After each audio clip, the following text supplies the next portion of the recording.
मोनिका व्यास जी। राधे राधे। राधे राधे महाराज जी, आपके चरणों में कोटि कोटि प्रणाम। महाराज जी, आपका सत्संग सुन रहे हैं और प्रयासरत हैं उस पर अपने जीवन में उतारने के लिए। महाराज जी, एक दंपति अपने आध्यात्मिक संबंध को कैसे सुदृढ़ कर सकता है और भक्ति भाग में एक साथ कैसे प्रकृति कर सकता है ताकि उनका संबंध केवल सांसारिक मोह तक सीमित ना रहे बल्कि दिव्य प्रेम पर हाँ, वैसे हमने कई बार इसका उत्तर दिया है, पर फिर इनका आगे कहना चाह रहे हैं कि वो सभी जन्मों में एक साथ रहने का सौभाग्य प्राप्त हो और ये यात्रा यहीं तक सीमित ना रहे। ये मजाक है, ये मजाक है, इसकी पूर्ति कभी नहीं हो सकती। क्यों? क्योंकि हर जीव अलग अलग कर्म कर रहा है। मान लो आपका पति है, उसके अलग कर्म बन रहे, आपका अलग कर्म बन रहा है और फल दोनों को अलग अलग मिलेगा, दोनों को फल अलग मिलेगा। इस शरीर में अभी आप हैं और जहाँ इस शरीर का ट्रांसफर हुआ तो हो सकता है वो नर्क जाए, आप स्वर्ग जाओ।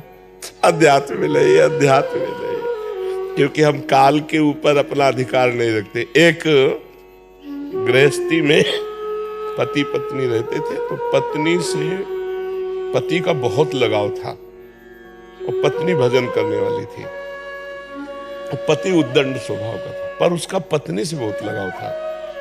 प्राय ऐसा होता भी है। तो पत्नी से उसने कहा कि मैं तुम्हें कभी छोड़ूं नहीं, तुम हमें कभी ना छोड़ो।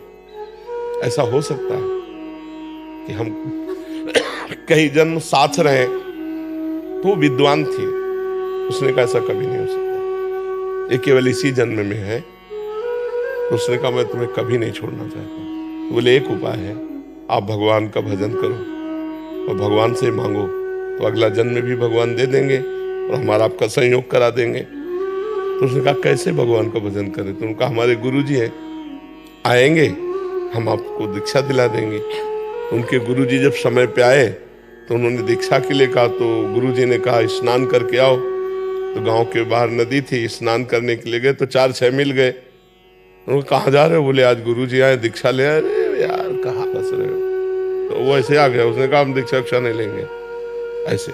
तो उनका देखो, हमने भी प्रार्थना भगवान से की है कि अगला जन्म कम से कम हमारा तुम्हारा साथ हो, और अगर तुम भजन करते तो हमारी बात भगवान सुन लेते, लेकिन तुम भजन नहीं कर रहे हो, इसलिए मुझे लग रहा है हमारा तुम्हारा साथ इसी जन्म तक है।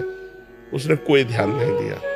अब पत्नी थी तो ज्यादा, दोनों का जब शरीर छूटा तो पति के राग के कारण उसकी मुक्ति नहीं हुई और एक राजा की राजकुमारी बनी हो, पति के राग के कारण।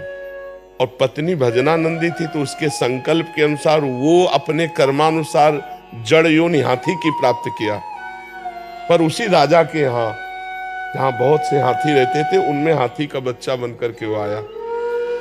अब वो पशु था तो उसको पूर्व जन्म में ऐसी पत्नी तपस्विनी मिली थी, तो उसके प्रताप से जब राजकुमारी को देखा तो उसको याद आ गया है तो मेरी पत्नी है। अब मिले कैसे, बतावे कैसे? तो दूर से वो जैसे कभी राजकुमारी हाथियों को देखने के जाती, वो चिल्लाता। अब नजदीक जाने नहीं दे सकते, राजकुमारी का अलग, हाथी का अलग।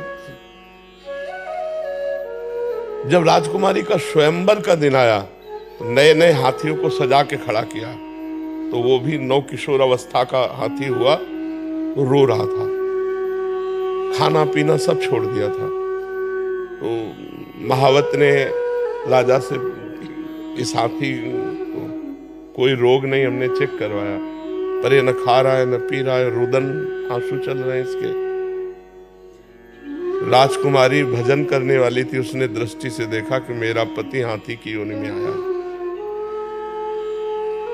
उन्होंने कहा पिताजी 2 मिनट के लिए अगर हमें समय मिल जाए और मैं इस हाथी की औषधि कर सकती हूँ छूने मात्र से। तो उन्होंने कहा ये तो बहुत अच्छी बात है। नजदीक गई और कान में कहा तू चिंता मत कर, जयमाला तेरे ही गले में डालूंगी। और सुन, पीछे तूने भजन नहीं किया इसलिए हाथी की योनि प्राप्ति की। अब अगर तू मेरी बात मान ले, अब राम राम कृष्ण कृष्ण जप ले, तो अब हमारा तुम्हारा मिलन भगवान के यहाँ होगा, क्योंकि अब मैं चूकूंगी नहीं, अब तेरे में नहीं फंसूंगी। तेरे में फंसने के कारण मुझे राजकुमारी जन्म हुआ नहीं, मैं भगवान को प्राप्त हो जाती। हाथी बड़ा प्रसन्न हो गया। रानी जो राजकुमारी थी, बड़े बड़े राजकुमार आए थे, किसी को नहीं। तब सबने मजाक बना दिया कि राजकुमारी पागल हो गई। तब उसने कहा पागल नहीं हुई हूँ, अपने पूर्व जन्म की बात बताकर कहा मैं इसी हाथी के साथ रहूंगी, और वो हाथी को रोज भगवान की कथा सुनाती, भगवान का नाम कीर्तन सुनाती। जब हाथी मरा फिर उसका शरीर छूटा, दोनों भगवान के धाम को गए। तो इसके चरित्र से लगता है कि यदि हम दोनों काफी समय तक साथ रहना चाहें तो भगवान से पास करवाना पड़ेगा। भगवान से भजन कर, दोनों भजन करें और भगवान पास कर दे, तो हो सकता है कि 1-2 जन्म और साथ मिल जाए। हेले अपने सोचने से तो होगा नहीं, कि इसलिए नाम जप करें, दोनों भजन करें, तो लंबे समय तक ऐसा हो सकता है कि भगवान कृपा करें, इस बार पति पत्नी रहा, अगली बार वो पत्नी बने, तुम पति बन जाए। भाई कुछ ना कुछ संबंध जो है, हाँ, पर ये नहीं कि बार बार आप पत्नी बनोगी, ऐसा नहीं हो सकता। कुछ ना कुछ संबंध बन सकता है। ऐसे बहुत से पशु पक्षी होते हैं जो हमारे संबंधी होते हैं, हमें बड़ा प्यार करते हैं और हम उनको जान नहीं पाते हैं। कुत्ते के रूप में कई ऐसे होते हैं पशु पक्षी जो हमें बहुत प्यार करते हैं, वो हमसे लगाव रखते हैं। तो ऐसे संबंध होते रहते हैं, पर हम लोग एक दूसरे को पहचान नहीं पाते हैं। तो हमें चाहिए कि इस भगवान से पहचान बढ़ावे और भगवान से प्यार करें, और हमारा अंतिम जन्म हो भगवान को प्राप्त। महाराज जी आपने एक बार बताया था छिपकली भी बनना पड़ता। हाँ, अब जैसे घर से बहुत प्यार है और आपका अंतिम समय शरीर छूटने के समय याद आया कि हमारा घर छूट रहा है, तो छिपकली बन करके आओगे आप, और क्या। सांप भी बना। हाँ, सांप भी बनो, घर वाले डंडा मार मार के भगाएंगे। केवल आश्रय तत्व से श्री जी की चरण सेवा मिल सकती है। आश्रय और नाम जप, नाम जप जरूरी है। नाम जप के बिना आश्रय पुष्ट नहीं होगा, और जिसके हम आश्रित होते हैं तभी माना जाता है जब उसका सतत चिंतन होता है।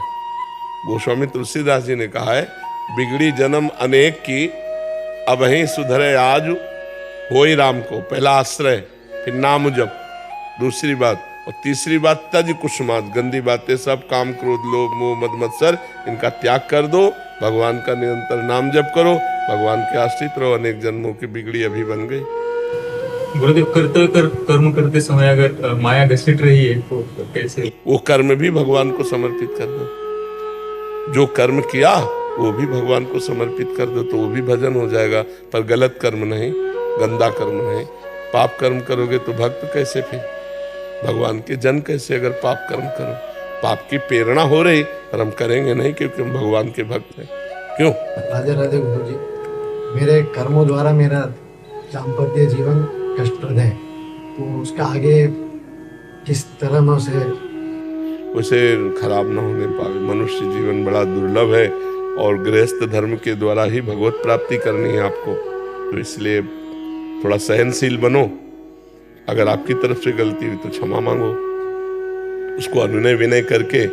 जब हम प्यार के द्वारा पशु को वश में कर सकते हैं, तो वो तो मनुष्य है, वो तो प्रवीण बुद्धि है, पर हम विश्वास दिला पाए कि हमसे जो गलती हुई आगे गलती नहीं होगी, आप हमें क्षमा करो। आवश्यकता पड़ने पर हमें झुकना चाहिए, और ईमानदारी से हमें अश्रु प्रवाह करके रोते हुए गलती माननी चाहिए कि अभी तक जो गलती हुई प्रमाद में हो गई, पर आपका संग मिला है तो मैं इस गलती को जीतना चाहता हूँ, आगे कभी गलती नहीं करूँगा। वो ना माने तो फिर विनय करे, फिर विनय करे, एक दिन उसको मना ले। डिवोर्स ठीक नहीं है और दूसरा संबंध ठीक नहीं है। जब एक ही संबंध निर्वाह नहीं कर पाए तो दूसरे से क्या हो पाएगा। तो ऐसे चलो नम्रता पूर्वक यदि, और भगवान से प्रार्थना करो कि हमें और उसको सद्बुद्धि दे।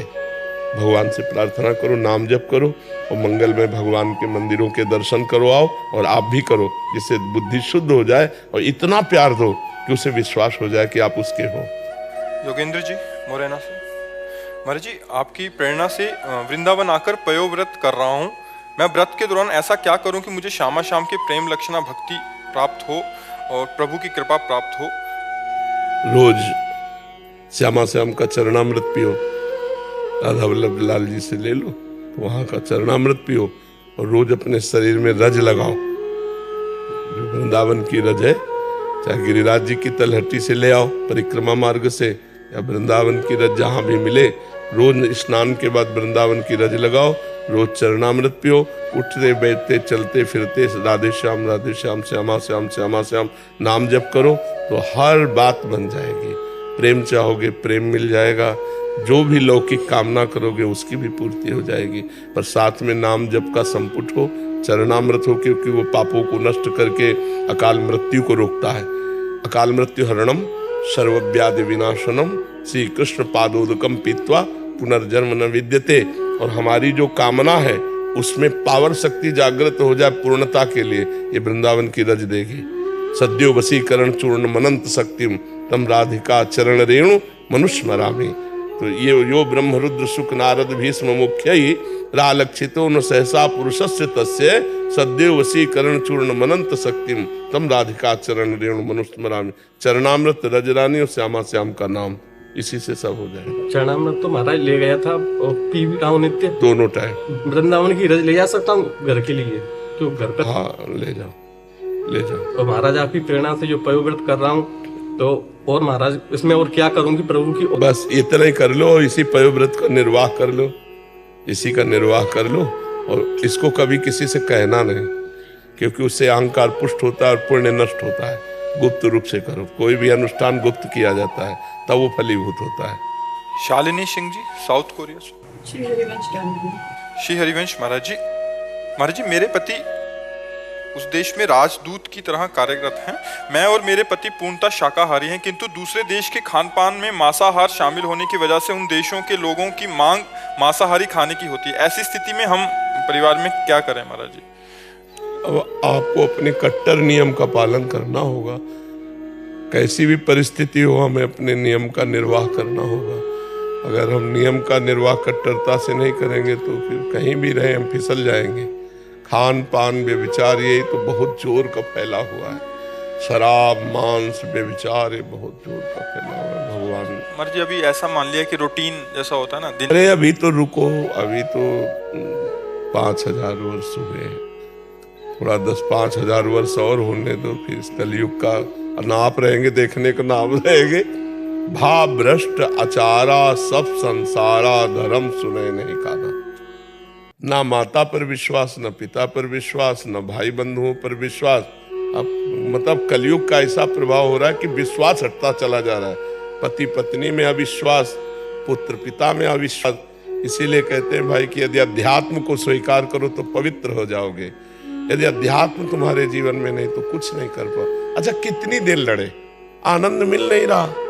अब जीवन आनंद के लिए, जीव आनंद का अंश है, भगवान आनंद स्वरूप है ना, उसका अंश है और उसको आनंद चाहिए और आनंद मिल नहीं रहा, सही दिशा उसकी है नहीं, तो करे तो क्या करे, फिर इसी में नष्ट हो रहा था।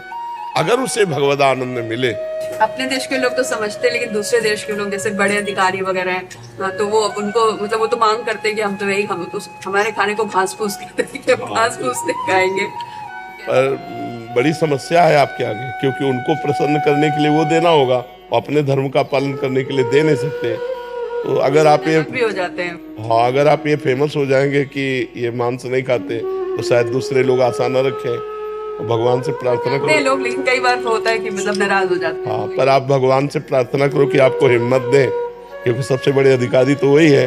आप पर कृपा करें कि आपका हृदय मजबूत रहे, आप गलत आचरणों में न जाएं, मांस आदि हिंसा आदि के कार्यों में न रतें।